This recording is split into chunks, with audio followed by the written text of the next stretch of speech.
सुब्रह्मा मुरारी त्रिपुरान्तकारी भानु शशिभूम सुतौ बुधश्च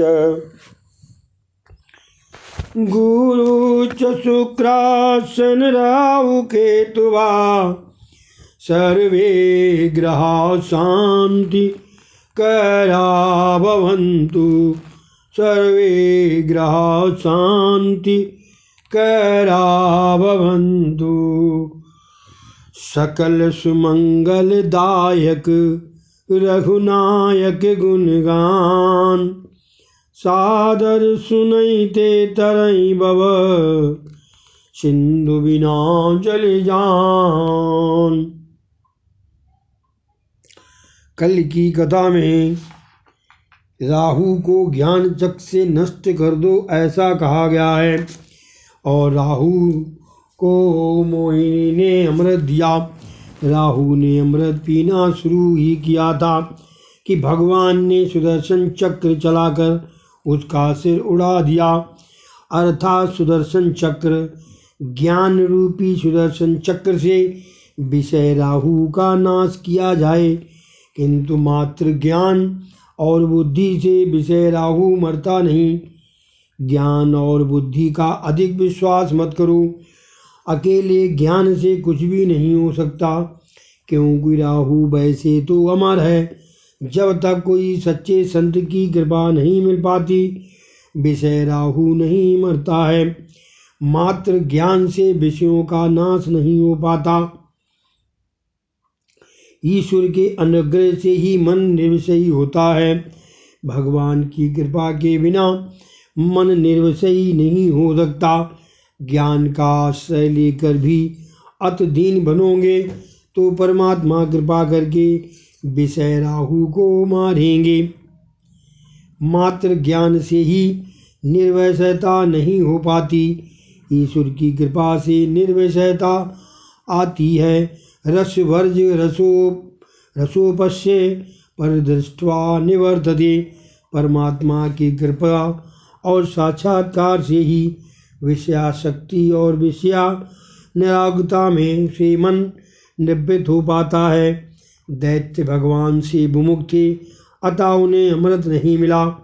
संसार की मोहिनी में फंस जाओगे तो भक्त रूपी अमृत कभी नहीं मिलेगा।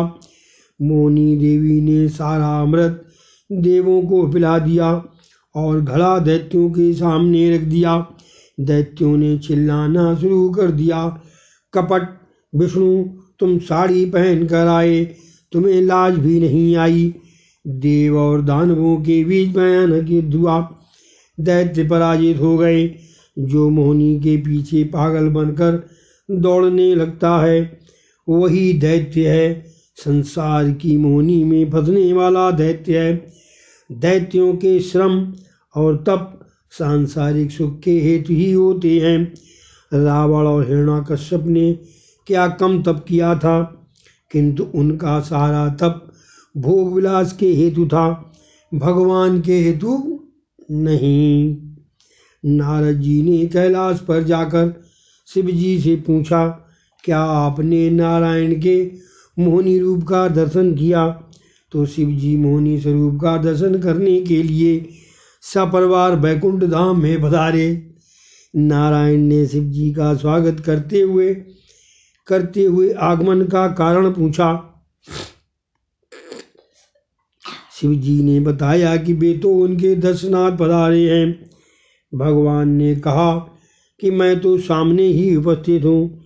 शिव जी ने कहा, मैं आपके मोहिनी स्वरूप का दर्शन करना चाहता हूँ। प्रभु, आपने तो काम दहन किया है, फिर भी ऐसा मोह क्यों है? शिव जी, मैंने आपके सभी जन्म देखे हैं, अतः इस मोहिनी अवतार को भी देखना है। शिव जी अनाद और अनंत हैं, अतः ऐसा कहते हैं। प्रभु ने लीला की रचना की। एक सुंदर उद्यान और उसमें पुष्प गुच्छ, खेलती हुई सौंदर्यवती युवती। शिव जी ने ये देखा तो पार्वती की उपस्थिति भी भूल गए। भगवान की माया से शंकर मोहित हो गए। जिसके सिर पर ज्ञान गंगा है और जिसका वाहन ज्ञान है, क्या उसे काम प्रभावित कर सकता है? किंतु शिव जी ये बताना चाहते हैं कि भगवान की माया को पार करना बड़ा ही कठिन कार्य है। गीता में कहा गया है, दैवी महेशा गुणमयी मम माया दुरत्यया मामेव ये प्रबंधते मायामेतामी तरंतते। मेरी इस माया को पार करना बड़ा कठिन है, किंतु जो मेरी शरण में आता है वो अनायास ही इस माया को पार कर जाता है। शिव जी देहावसान को देवान भूल गए, दर्शन करने वाला देवान भूल जाता है। शिव जी सोच रहे हैं, जब मात्र दर्शन से ही इतना आनंद मिलता है तो मिलन तो कितना अधिक आनंदमयी होगा। आनंद अद्वैत में ही है। वाह, आनंद अद्वैत में ही है। शिव जी मिलना तो होकर थोड़ पड़े, वे प्रेम से आलिंगन देने गए तो वहाँ चतुर्भुज नारायण प्रकट हो गए। हरि और हर का मिलन हुआ। हरि और हर वैसे तो एक ही हैं। शिव जी ने कैलाश वापस आकर ऋषियों को उपदेश दिया, मेरे श्री कृष्ण की माया सभी को नचाती है। मन का कभी ऐसा न करो, ये माया कब पतन के गर्त में फेंक देगी इसका कोई पता नहीं है। मैं जितेंद्रिय हूँ, ऐसा गर्व कभी मत करो। मन में सूक्ष्मता से छिपे हुए विषय अवसर पाते ही प्रकट हो जाते हैं। माया के पर्दे को हटाने के लिए मन को कृष्णमय बना लो। बड़े बड़े ऋषि मुनि भी भटक गए थे, फिर भी आज तो कलियुग है। कलियुगीन मनुष्य काम का कीड़ा है, उसे तो और भी अधिक सावधान होना चाहिए। शिव जी मनुष्य को समझाते हैं, हर स्मरण और हर कीर्तन ही मनुष्य को मोहनी के मोह से बचा सकता है। 7वें मनवंतर में श्राद्ध देव नामक मनु हो गए। उनके समय में कश्यप और आदित्य के घर भगवान का वामन अवतार हुआ। परीक्षित राजा कहते हैं, मैं 7वें मनवंतर के वामन भगवान की कथा सुनना चाहता हूँ, उनका चरित्र कृपया सुनाइए।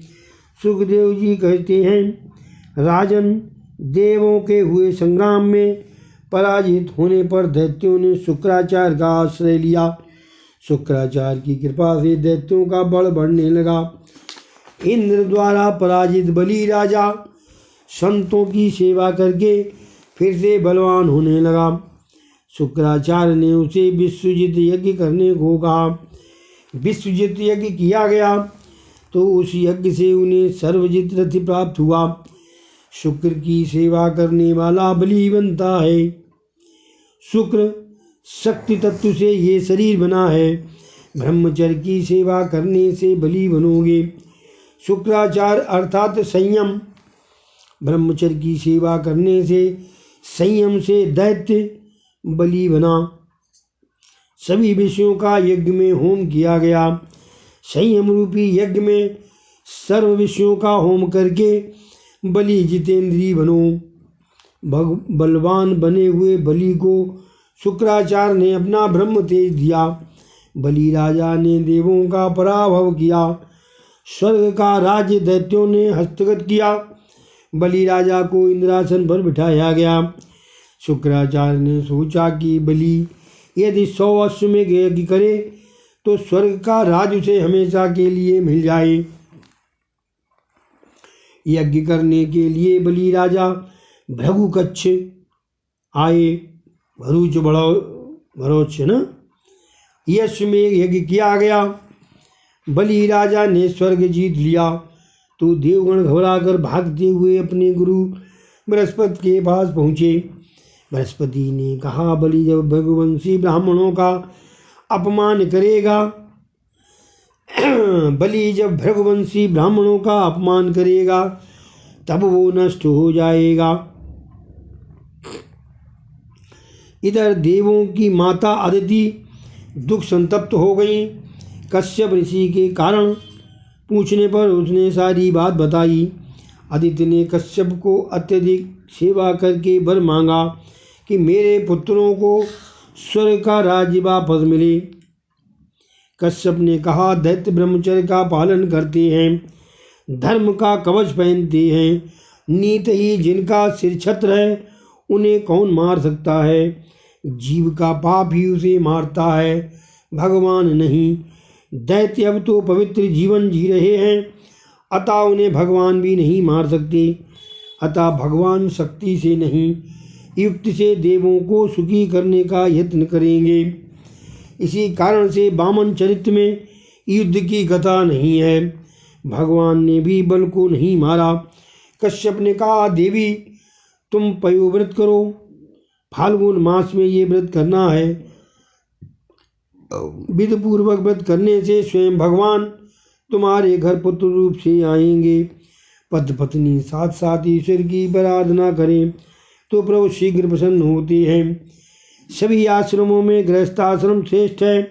अदिति कश्यप का गृहस्थाश्रम श्रेष्ठ था। गृहस्थ योगाभ्यास करता नहीं है, फिर भी उसे योग का फल मिल सकता है। यत्र योगो हयोगिनाम, जो लोग योग साधना नहीं कर पाते हैं उन्हें गृहस्थाश्रम योग का फल देता है। गृहस्थाश्रम में धर्म ही मुख्य है, काम सुख तो गौण है। जब से बड़े राजा घोड़े से के बदले मोटर पर सवारी करने लगा है, गृहस्थाश्रम में गड़बड़ हो गई है। आजकल के बड़े राजा को डर रहता है कि घोड़ा कहीं गिरा न दे। जो एक घोड़े को नियंत्रित नहीं कर सकता है, वह 11 घोड़ों को 5 कर्मेंद्रियां, 5 ज्ञानेंद्रियां और मन को कैसे नियंत्रित कर सकेगा। गृहस्थ को तो इन 11 इंद्रियों को नियंत्रण में रखना पड़ता है, संयम रखना पड़ता है। विवाह विलास के लिए नहीं, काम विनाश के लिए है। सत्संग से गृहस्थाश्रम सफल होता है। जो आनंद योगी को समाधि में मिलता है वही आनंद गृहस्थ घर में पा सकता है। किंतु इसके लिए पति पत्नी को चाहिए कि वे एकांत में कृष्ण कीर्तन करें। शास्त्रों में गृहस्थाश्रम की तो बड़ी प्रशंसा की गई है और जो निंदा की गई है वो तो वासना की है। कोई भी स्त्री या पुरुष बुरा नहीं होता, किंतु उसके मन में छिपी हुई काम वासना बुरी होती है। महात्माओं ने तो कई बार कहा है कि गृहस्थों का आनंद योगी के आनंद से भी श्रेष्ठ है। ईश्वर के साथ खेलने वाला श्रेष्ठ है कि अपनी गोद में स्वयं ईश्वर को भी खिलाने वाला श्रेष्ठ है। योगी परमात्मा के साथ खेलता है, अतः श्रेष्ठ तो है, किंतु गृहस्थ भी साधारण नहीं है। गृहस्थाश्रम बिगड़ता है कुसंग से। गृहस्थाश्रम का लक्ष्य ठीक से समझ में न आने गृहस्थाश्रम का लक्ष्य ठीक से समझ में न आने के कारण ही वो बिगड़ता है। कश्यप आदित्य का गृहस्थाश्रम श्रेष्ठ था, दिव्य था। वे पवित्रता पूर्वक जीते हुए तपश्चर्या करते थे, अतः प्रभु ने उनके घर में जन्म लेने की सोची। आज भी यदि कोई नारी आदित्य की भांति पयोव्रत करे और उसका पति कश्यप सा बने तो भगवान उनके घर में जन्म लेने को तैयार है। आदित्य का अर्थ है अवेद बुद्धि, ब्रह्मकार वृत्ति। ऐसी वृत्ति में से ही ब्रह्मा का प्रकटीकरण होता है। कश्यप का अर्थ है मन। जिसकी मनोवृत्ति ब्रह्माकार हो गई होती है वही कश्यप है। यदि पत्नी आदित्य बने और पति कश्यप बने तो परमात्मा उनके घर अवतार लेती है, प्रकट होती हैं। योगी ब्रह्म चिंतन द्वारा प्रभुमय हो सकता है तो पवित्र गृहस्थी प्रभु को पुत्र रूप में प्राप्त कर सकता है। पवित्र गृहस्थाश्रमी युगल भगवान को पुत्र के रूप में पा सकते हैं, किंतु पहले उन्हें कश्यप और आदित्य के समान बनना पड़ेगा। जब तक देह भ्रष्ट होगी तब तक काम पीछे पीछे आएगा। काम का नाश करना है तो देह दृष्टि अपेक्षा देव दृष्टि देखो। शंकराचार्य ने सप्त श्लोकी में कहा है कि लोग त्वचा की तो मीमांसा करते हैं, किंतु इस देह के सौंदर्य का कारणभूत जो है उस आत्मा की मीमांसा कोई नहीं करता। जगत बिगड़ा नहीं है, मनुष्य की दृष्टि बुद्धि मन बिगड़ गए हैं। तुम इन्हें सुधारोगे तो जगत भी सुधरेगा। किसी को भी भोग दृष्टि से न देखो, किंतु भगवत दृष्टि से ही देखो। दृष्टि सुधरेगी तो सृष्टि भी सुधर जाएगी। भागवत आँख और दृष्टि देती है। किसी का भी बहा आकार मत देखो। एक बार राजा जनक की राजसभा में मुनि अष्टावक्र पधारे। उनके 8 अंग टेढ़े मेढ़े देखकर लोग हंसने लगे। अष्टावक्र लोगों की हंसी पर हंसने लगे। जनक राजा ने मुनि से पूछा, महाराज, हम तो आपके विचित्र अंगों को देखकर हंस रहे हैं, किंतु आप किस बात पर हंस रहे हैं? अष्टावक्र ने उत्तर दिया, मैं तो मानता था कि आपकी सभा में सभी ज्ञानी विराजते हैं, किंतु मैंने आज देखा कि केशव के सब मूर्ख चमार हैं। आप सब मेरी देह को देख रहे हैं। ये तो है ये मिट्टी का। मेरी आत्मा को देखो, मैं पवित्र ब्राह्मण हूँ।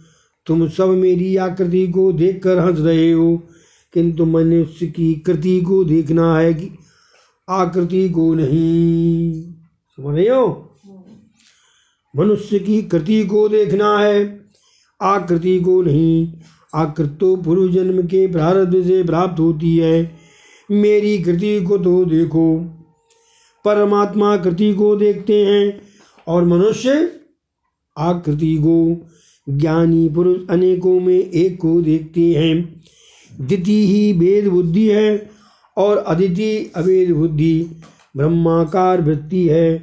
द्वितीय भेद बुद्धि राक्षसों को जन्म देती है, जैसे कि हिरणाक्ष और हिरण्याकश्यप। अद्वितीय अभेद बुद्धि भगवान वामन को जन्म देती है। जगत को भेदभाव से नहीं, अभेदभाव से देखो। जिसकी बुद्धि में भेद है, उसके मन में भी भेद है। भेद विकार वासना को जन्म देता है। ज्ञानी सभी को अभेदभाव से देखते हैं। अनेक में एक का अनुभव करना ही तो ज्ञान है।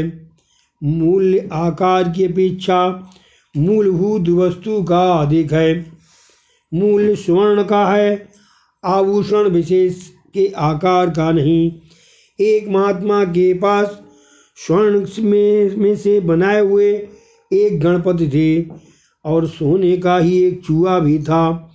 महात्मा वृद्ध हुए तो उन्होंने सोचा कि मेरे बाद शिष्य मूर्तियों को लेकर शायद झगड़ा करेंगे, अतः मैं इन्हें बेचकर भगवान को भोग लगा दूं। वे दोनों मूर्ति बेचने लगे। गणपति की मूर्ति तो 2 तोले सोने की थी और चूहे की 11 तोले सोने की। सुनार गणपति की मूर्ति से चूहे की मूर्ति का दाम अधिक देने लगा। महात्मा ने साश्चर्य से पूछा, अरे भाई, गणपति तो देव हैं और चूहा तो जंतु, फिर भी तुम गणपति की मूर्ति का दाम कम क्यों दे रहे हो? सुनार ने कहा, कीमत तो मैं सोने की दे रहा हूँ, देव या चूहे की नहीं। इसलिए अधिकथायाम समाप्तम। बोलो श्री कृष्ण भगवान की जय। हरे कृष्ण कृष्ण कृष्ण हरे हरे, हरे राम राम राम हरे हरे। हरे कृष्ण कृष्ण कृष्ण हरे हरे, हरे राम राम राम हरे हरे